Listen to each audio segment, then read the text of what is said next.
మన ఆధ్యాత్మిక ప్రయాణంలో తదుపరి సబ్జెక్ట్కి వెళ్దాం. బ్రహ్మాన్ని 3 విభాగాలుగా మనం చేసాం. 3 విభాగాల కలయికని బ్రహ్మంగా చెప్పుకున్నాం. అది సత్యం, జ్ఞానం, అనంతం. అనంతం అంటే ఒక ప్రాంతము, ఒక వస్తువు, ఒక కాలంతో సంబంధం లేకుండా ఎల్లప్పుడూ ఉండేది అనే విషయాన్ని పోయినసారి చెప్పుకోవడం జరిగింది. ఆ తర్వాత ఇప్పుడు సత్యానికి వద్దాం. ఇంతకుముందు కూడా చెప్పాను, సత్యం అంటే అబద్ధం, నిజము, ఆడిన మాట తప్పకుండా ఉండటం అనే దాన్ని పూర్తిగా తీసి పక్కన పెట్టండి. ఆ కోణంలో అసలు మీరు చూడనే వద్దు. ఇది సత్ అంటారు, సత్యం అని కూడా అంటారు. అంటే పదార్థానికి సంబంధించిన విషయం, మెటీరియల్ ప్రపంచం. ఈ మెటీరియల్ ప్రపంచాన్ని 3 విభాగాలుగా మనము తెలుసుకునే ప్రయత్నంలో, మరి ఎప్పుడు తెలుసుకుంటున్నా కూడా ఈ రెండింటిని ఒకటి ఎట్లా చేయాలనే క్యూరియాసిటీ కూడా ఉండాలి మనకు. ఎందుకంటే బ్రహ్మం ఒక్కటే కదా, ఇన్ని చెబుతుంటే ఇన్ని బ్రహ్మాల కాదు అక్కడ. ఇది పదార్థాలని సత్, మిథ్య, అసత్ అని 3 విభాగాలుగా చేస్తాం. ఇది సత్ అంటే ఉన్నది అని, మిథ్య అంటే ఉన్నట్టుగా ఉన్నది, అసత్ అంటే లేనిది అని అనుకున్నాం. ఈ మిథ్య అనేది అత్యంత ముఖ్యమైన అంశం. ఎందుకంటే అసలు ఉన్నదే మిథ్య, బ్రహ్మ సత్యం, జగత్ మిథ్య అన్నాడు కదా, ఈ జగత్ అంతా మిథ్యనే అన్నాడు కదా. కాబట్టి మిథ్య గురించి మనం వద్దాం. ముందు లేని దానికి వద్దాం, అసత్ అనేది. ఈ లేనిది, మిథ్య, ఇవన్నీ తెలుసుకోవాలంటే ఇక్కడ ఒక కాన్సెప్ట్ని మనము చాలా ముఖ్యమైనది, దాన్ని మనం తెలుసుకొని ప్రయత్నం చేయాలి, అంగీకరించాలి కూడా. ఏంటంటే ఈ ప్రపంచంలో ఒక పదార్థం ఉండటం అనే దాన్ని నిర్ధారించేది ఎవరు? ఇది ఉన్నది, ఈయన ఉన్నాడు అనేదాన్ని ఎవరు నిర్ధారణ చేస్తారు? జ్ఞానంతో ఎవరో ఒక వ్యక్తి నిర్ధారణ చేస్తేనే అది ఉన్నట్లు లెక్క. అంటే ఇంకొక విధంగా చెప్పాలంటే, వస్తువు ఉంటే నువ్వు చూస్తున్నావా, నువ్వు చూస్తేనే అది ఉన్నట్లా? మామూలుగా అనుకుంటాం, ఉన్నాయన్నీ చూస్తున్నాం కదా, నువ్వు చూసినా చూడకపోయినా ఉన్నాయి, నువ్వు నిద్రపోయినా ఉన్నాయి అనుకుంటావు. అది అత్యంత సామాన్యంగా అనుకునే విషయం. ఇక్కడనే ఈ ఈ దీన్ని అర్థం చేసుకోవాలంటే దీనికి ఈ రివర్స్లో అంగీకరించి తీరాలి. ఇక్కడ ఏం చెప్తామంటే, నువ్వు చూస్తేనే వస్తువు ఉంది, లేకపోతే లేదు. అదేంటండి మరి ఇవన్నీ ఉన్నాయి కదా అంటే, అక్కడే మీరు పొరపాటు పడుతుంది. ఈ ఉన్న వాటి అన్నింటినీ నువ్వు చూసి ఉన్నవి అని అన్న తర్వాతనే అవి ఉన్నాయి, అవి అంతకుముందు లేవు. ఇప్పుడు మనం ఈ మన గ్రహాలు, అనేక జీవులు, అవి ఇది కొత్తగా ఏదో కనిపెట్టాము, లేకపోతే ఈ మిల్కీవీలో ఇన్ని గ్రహాలు ఉన్నాయి అని మనం అనేక కొత్త కొత్త విషయాలు కనిపెట్టాము అంటున్నాం. కనిపెట్టడానికి ఏం లేదు, అవి ఉన్నాయి. నువ్వు చూసావు కాబట్టి దానికి ఒక అది ఉన్నది అని నువ్వు నిర్ధారణ చేసావు. నువ్వు నిర్ధారణ చేసావు కాబట్టి అది ఎగ్జిస్టెన్స్ క్రియేట్ అయింది దానికి. అంటే ఏదైనా ఒక వస్తువు ఉండాలంటే అది ఉన్నది అని ఇంకొకళ్ళు సర్టిఫై చేస్తేనే ఉన్నట్టు లెక్క. అంటే చూస్తేనే పదార్థం ఉంది, కానీ ఉన్నదాన్ని నువ్వు చూడటం కాదు. ఇది 1కి 10 సార్లు తెలుసుకోగోరిన వ్యక్తి ప్రశ్నించుకోవాల్సిన అంశం. దీని గురించి తర్వాత కూడా అక్కడక్కడ మళ్ళీ చెప్పుకున్నాం, ఎందుకంటే ఇది అత్యంత కీలకమైంది. మరి మొదటనే అనుకున్నాం, ఒక జీవితం అంతా సరిపోకుండా బ్రహ్మం అంటే తెలియకుండానే మరి జీవితాన్ని సాధించిన వాళ్ళు ఉంటారు. మనం ఎంత, కానీ మనకు సాధనాలు అనేకం వచ్చినాయి కాబట్టి మన మేధా సంపత్తితో ఇట్లే కూడా పట్టేయచ్చు. జనక మహారాజుకి మరి అష్టావక్రుడు ఒక్క క్షణంలో బ్రహ్మజ్ఞానాన్ని బోధించాడు. కనుక మనకు సాధనాలు పూర్వకాలంలో లేవు. మనకి ఇన్ని సాధనాలు, ఇంత పెద్ద ఇంటలెక్చువల్ ప్రపంచంలో వాళ్ళ యొక్క సారాన్ని మొత్తాన్ని మనకు అందించారు కాబట్టి మనకు చాలా తేలికైంది. సరే, మళ్ళా వద్దాం. మనము చూస్తేనే ప్రపంచం ఉన్నది కాబట్టి వస్తువుని ఒక ఉనికిని చూడటం ద్వారా, చూడటం అంటే కన్నే కాదు, ఈ సాధనాలు, ఏ సాధనం అయితేనే ఇంద్రియాలు, అనేక సాధనాలు. ఇప్పుడు దీన్ని మనం ముందు పెట్టుకుని మిథ్య ఏమిటి, లేనిది ఏమిటి, లేనిదంటే అసత్. ఇక్కడ భగవద్గీతలో 2వ అధ్యాయంలో 16వ శ్లోకం, ఇది అత్యంత కీలకమైనది. ఈ శ్లోకం మీద శంకరాచార్యులు చాలా పెద్ద భాష్యాన్ని రచించారు. ఈ ఒక్క శ్లోకాన్ని అర్థం చేసుకోవడానికి నేను కొన్ని వందల సార్లు అనేక మంది భగవద్గీత ఎవరు చెప్పినా కూడా ముందు ఈ శ్లోకానికి ఎట్లా విశ్లేషణ ఇచ్చాడనేది నేను క్యూరియాసిటీ తోటి గొప్ప గొప్ప ఆధ్యాత్మిక ఎక్కడి నుంచి విన్నాను. అయితే దీని మీద ఎవరి భావన వాళ్ళది, ఈ విషయాన్ని నేను ముందే క్రియేట్ చేశాను. ఆయన చాలా గొప్ప వ్యక్తి కాబట్టి మనం పాటించాలని లేదు. ఇది ఒక మార్గాన్ని సూచించేది మాత్రమే. ప్రతి వ్యక్తి వారి స్వీయ అనుభవంతో ఈ తెలుసుకున్న విషయాన్ని స్థిరీకరించుకుంటేనే అది వాళ్ళకు ఉపయోగం. కానీ లేకపోతే ఎవరో ఇంత గొప్ప వ్యక్తి చెప్పాడు కనుక అది అంతే అంటే దానివల్ల ప్రయోజనం కూడా ఉండదు. ఇది వాళ్ళు మార్గదర్శకులు మాత్రమే. ఇక్కడ ఒక చిన్న ఎగ్జాంపుల్ ఇస్తాడు మా గురువుగారు.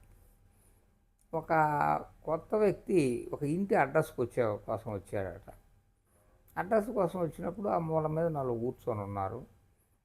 ఏమండి పలానా గురువుగారి నివాసం ఎక్కడ అని అన్నాడు. అదిగోండి 4 ఇళ్ళు ఉన్నాయి కదా, దాంట్లో అక్కడ ఒక పక్షి వాలి ఉంది, కనపడుతుంది కదా. నిజమేనండి, ఆ పక్షి వాలి ఉంది, కాకో ఏదో ఒక పెట్ట వాలి. ఏమంటే అదేనండి ఆ ఇల్లేను అన్నాడు. వెళ్ళాడు, ఇంటికి వెళ్ళాడు, అయిపోయింది. ఈ పక్షి అనేది మరి అది ఒక సూచనకి ఒక మార్గమా? కాదు కదా. ఆ క్షణానికి అది మార్గదర్శకమైంది. ఇంకొకసారి మీరు పక్షి వాలిందని మీరు చెప్పలేరు కదా. అట్లాగే ఏది ఎవరు ఏ గురువు చెప్పినా కూడా వాళ్ళు మార్గాన్ని సూచించేవాళ్ళే తప్ప దాన్నే యాజ్ ఇట్ ఈజ్గా బ్లైండ్గాను ఇంకా అన్ని వేసుకుంటే ఏమాత్రం ఈ సబ్జెక్ట్ని తెలుసుకోవాల్సిన అవసరం కూడా లేదు. ఒక రకంగా అది మూలం మన అనుభవంతో దాన్ని క్రోడీకరించుకోవాలి. మళ్ళా అసత్ కొద్దాం. ఇప్పుడు మనం చూస్తేనే ఉందని అన్నాంగా, మరి అసత్తు లేనిది ఏమిటి? మనం జనరల్గా ప్రపంచంలో కుందేటి కొమ్మని, మరి ఆకాశ పుష్పమని, మరి గొడ్రాలి సంతానం అని, ఇవి కొన్ని పదాలు మనం చెబుతుంటాం. ఎండమావుల్లో నీరని, ఇవి లేని వాటి కింద చెబుతాం. ఇక్కడే ఇది పొరపాటు. ఎట్లా మరి? నానుడిలో ఉంది కదా ఇది. అందుకనే మనం ఆధ్యాత్మికంలో మనం సామాన్యంగా తెలుసుకునేదానికి వేరుగా ఉంటుంది ఇక్కడ. దాని నుంచి మనం బ్రేక్ చేయగలగాలి. బ్రేక్ చేస్తేనే నువ్వు ఆ రూట్లోకి వెళ్ళగలుగుతావు. ఇప్పుడు ఏమిటి, ఎట్లా అది కరెక్ట్ కాదు అంటే, ఏదైనా ఒక వస్తువు ఉన్నది అంటే నామరూప క్రియాత్మకం అంటాం. నామము, రూపము, క్రియ అంటే దాని పేరు ఏమిటి, వస్తువు ఏంటి, దాని ప్రయోజనం ఏంటి, ఇదే కదా. ఇది యాక్చువల్గా ఇది కరెక్ట్ కాదు సీక్వెన్స్. రూపము, నామము, క్రియ అనేది ఉండాలి. ఎందుకని? రూపం కనపడ్డ తర్వాతనే కదా దానికి పేరు పెట్టింది. ఇప్పుడు ఒక పిల్లవాడు ఉంది, నేను ఉన్నాను, ఈయన పలానా పేరు ఇది అన్నాడు. నేను కనపడి పుట్టిన తర్వాత పేరు పెట్టారా? పుట్టకముందే కాదు కదా. నామం కాదు ముందు వచ్చేది, రూపమే ముందు వచ్చేది. రూపం ఉన్న తర్వాత దానికి ఒక నామం ఇచ్చాడు, దాని క్రియ ఏమిటి, ఇది వచ్చింది. ఇప్పుడు ఈ పైన చెప్తున్నటువంటి ఒక గొడ్రాలంటేనే బిడ్డలు లేని వ్యక్తి అన్నప్పుడు గొడ్రాలకి బిడ్డ అంటే ఏంటి? అది ఒక రిడిల్ లాంటిదే కానీ దాంట్లో. ఎందుకంటే రూపం లేకుండా నామం ఎట్లా ఇచ్చావు? ఇవ్వలేవు కదా. ఆకాశంలో పుష్పం నీకు ఎక్కడ కనపడలేదు, ఏం లేదు. నీకు రూపం కనపడకుండానే దానికి నామం ఎట్లా ఇచ్చావు? కాబట్టి అది ఊహాజనితంగా మాటల గారడి తప్పితే అది అసలు సబ్జెక్టే కాదు. దాన్ని అసత్ అని అనలేం, లేనిది అనలేం. కుందేటి కొమ్ము అంటే ఈ ఫలానా విధంగా ఉందే అని కుందేలు అన్నాం. ఆ కుందేలు ఫీచర్స్లో కొమ్ము లేదు. కొమ్ము ఉన్న ఇంకొకటి ఉంటే అది కనపడి దానికి ఇంకొక పేరు పెడతాం. కానీ కుందేటిగా ఆల్రెడీ డిఫైన్ చేసి కొమ్మున్న కుందేలు దొరకలేదు కాబట్టి కుందేటి కొమ్ము నాకు దొరకలేదంటే అది కరెక్ట్ అయిన విషయం కాదు. ఇదేంటంటే మాటల గారడి, ఇది కన్ఫ్యూజింగ్ విషయం. దాన్ని మనం క్లారిటీ చేసుకో. అంటే ఏంటంటే రూపం ముందు ఉన్న తర్వాతనే దానికి ఒక నామం పెట్టడం జరుగుతుంది, దాన్ని వాడుకోవటం జరుగుతుంది. అంటే ఈ విధంగా మనం ఇట్లా అనుకున్నప్పుడు మరి లేనిది ఏమిటి అనేది ఇందాక నేను భగవద్గీత శ్లోకానికి మాట్లాడదాం. అది ఏమిటంటే నా సత్తో విద్యతే భావ, నా భావో విద్యతే సతః. చాలా ముఖ్యమైన శ్లోకం. అంటే నా అసతో విద్యతే భావ అంటే ఈ అసత్ అంటే లేనిది, లేదు అనేది దానికి ఉనికే లేదు, లేదనేది ఉండటమే లేదు. ఇక అట్లాగే నా భావో విద్యతే సతః, ఈ సతః ఉన్నదానికి లేకపోవటం అనేదే లేదు. అంటే ఇది కొంచెం గారడిగా అనిపిస్తుంది. ఇక్కడే మరి ఆధ్యాత్మిక ప్రపంచం అంటే అనుకున్నంత తేలిక కాదు. అంటే ఇంకొక తేలిక చెప్పాలి, ఉన్నదే ఉన్నది, ఉన్నది ఎప్పటికైనా ఉంటుంది, లేనిది ఉండదు. లేనిది అనేది ఇప్పుడు మనం అనుకుంటున్నాం కదా, లేనిది అనేది లేదు. ఇంకది లేనిది అనేది లేదు అంటే ఏంటి మరి? లేనిదంటే ఎప్పటికప్పుడు నువ్వు నువ్వు తెలుసుకోవడం ద్వారా కొత్తదాన్ని క్రియేట్ చేస్తున్నావు. సో కాబట్టి నువ్వు చూస్తేనే వస్తువు వచ్చింది కాబట్టి ఇంక లేనిదేముంది, చూసిన తర్వాత వచ్చింది, దానికి పేరు పెట్టావు, దాన్ని వాడుకున్నావు, దాన్ని ప్రయోజనం తెలుసుకున్నావు. కాబట్టి లేకపోవటం అనేది సృష్టిలో లేదు. అంటే అసత్ అనేది అసలు లేదు. అంటే మరి ఏముంది? ఉండటం అనేదే ఉంది. ఉన్నదాన్నే నువ్వు చూసి ఉన్నదాని కింద స్థిరీకరిస్తున్నావు.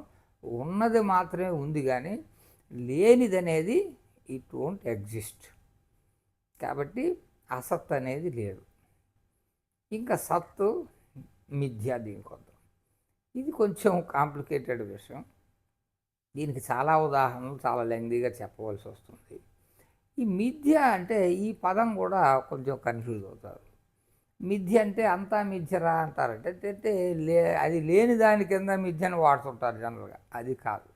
మిథ్య అంటే టెంపరీగా ఉండి, కొంతకాలం ఉండి తర్వాత లేకుండా పోయేది.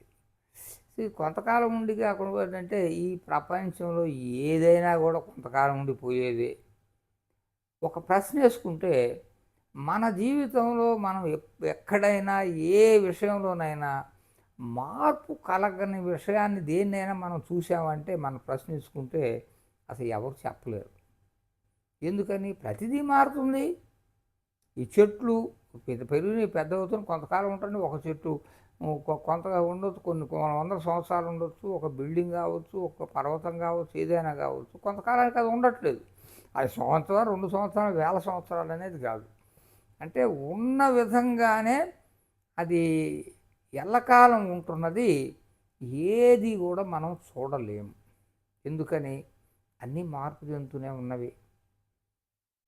మరి మార్పు చెందుతున్న విషయాన్ని మిథ్య అంటున్నాడు. అందుకనే జగత్ మిథ్య అన్నది. అంటే జగత్తులో కనపడేవన్నీ మిథ్య అని. అంటే లేదని కాదు, ఉంది, మనం వాడుకుంటున్నాము, ప్రయోజనం పొందుతున్నాము, దాన్ని మనమే మార్చేస్తున్నాము. ఇది కాదు ఇంకోటి కింద మార్చేస్తున్నాం. కాబట్టి అది ఎల్లకాలం ఉండేది కాదు అనేది మాత్రం ఒక్కటే అర్థం చేసుకోవాల్సింది. మిథ్య అంటే శాశ్వతమైనది కాదు అని. మరి శాశ్వతమైనది ఏది అంటే, శాశ్వతమైనది ఇంతవరకు జీవితంలో చూడలేదు. ఇక్కడ ఒక లింక్ని ఎస్టాబ్లిష్ చేయాలి. ఈ శాశ్వతం అనేదే సత్, ఎల్లప్పుడూ ఏమీ మారకుండా ఉంటుంది. దాన్నే బ్రహ్మం కింద తీసుకొస్తాం అనుకోండి. సామాన్యులు భగవంతుడు అనుకున్నా కూడా ఏమి మార్పు కాకుండా ఉండేది అది ఒక్కటే, అది సత్. అయితే ఈ మార్పు చెందుతున్న దానికి మరి ఎలా ఉనికి క్రియేట్ అయింది? మరి అనుకున్నాం కదా ఇందాక, మనం చూస్తేనే ఉందని. మరి ఒక పిల్లవాడు జన్మించాడు, అనేక జీవులు జన్మిస్తున్నాయి, పోతూ ఉంటున్నాయి. అంటే అది జన్మించిన తర్వాత వాడు భూ ఈ ప్రపంచంలోకి వచ్చేసాడు. అంటే ఆ వచ్చిన వాడు మిథ్య కిందనే లెక్క. ఎందుకని మారుతూ పోతున్నాడు కదా, ప్రతి క్షణం మారుతున్నాడు. చింతనం ఉన్నప్పుడు ఇప్పుడు ఉండరు. మరి వివిధ అవస్థలలో వాళ్ళ రూపాలు, జ్ఞానము, లేకపోతే శరీరం అన్నీ మారిపోతున్నాయి కదా. మామూలుగా శాస్త్రంలో చెప్తారు, ఏ కణమైనా కూడా దానికి మ్యాక్సిమం లైఫ్ ఒక 8 ఏళ్ళు ఎంతో అంటారు. ప్రతి 8 సంవత్సరాలకి మనిషి మొత్తం శరీరం మొత్తం మారిపోతూ ఉంది, కొత్త శరీరం వస్తుంది అంటున్నారు. కనుక అన్నీ మారుతూ ఉన్నాయి. ఈ మారుతూ ఉన్నవి ఎట్లా ఏర్పాటైనాయి? మారుతూ ఏదైనా ఉంది అంటే అది దేని నుంచి వచ్చింది అనేది ఇక్కడ ప్రశ్న, అత్యంత కీలకమైన ప్రశ్న. ఇది మారుతూ ఉంది, ఒకటి వచ్చింది మనకి, ఇది కొంతకాలం తర్వాత పోయింది. అది సో అంటే వచ్చింది పోయింది, ఎక్కడి నుంచి వచ్చింది ఎక్కడికి పోయింది, ఇదే అసలు విషయం. అంటే ఈ ఈ మారుతూ ఉండేటటువంటి యొక్క మిథ్య, ప్రతి వస్తువు మిథ్య, ప్రపంచం మిథ్య. ఈ మిథ్యకి శాశ్వతత్వం అనేది ఒకటి మూల పదార్థం ఉన్నది, అదే సత్. సత్తు మిథ్య అసత్ అన్నాను. అసత్ అనేది లేనే లేదు. ఇక అది ఊరికి మాటలు కాలేదు. సత్తస్త్ అనేది అసలు దానికి ఆలోచనే లేదు. మనం చూసేదంతా సత్తు మిథ్యలో. ఈ మిథ్య శాశ్వతత్వం లేనటువంటి ఒక వస్తువు కానీ విషయం కానీ దేనికైనా కూడా శాశ్వతమైనది ఒకటి తప్పనిసరిగా ఉండి తీరాలి అనేదే ఆ సిద్ధాంతం చెప్తున్నది. ఉన్నది అనేది ఈ మిథ్యా ప్రపంచానికి మాతృక. అది ఎట్లా మాతృక, మరి అది ఎక్కడుంది, అది ఎక్కడి నుంచి ఇది వచ్చింది అని సూక్ష్మంగా ఆలోచిస్తే కూడా మరి ఒక జీవి జన్మించడానికి మాతృగర్భంలో ప్రవేశించేటప్పటికి మరి ఆ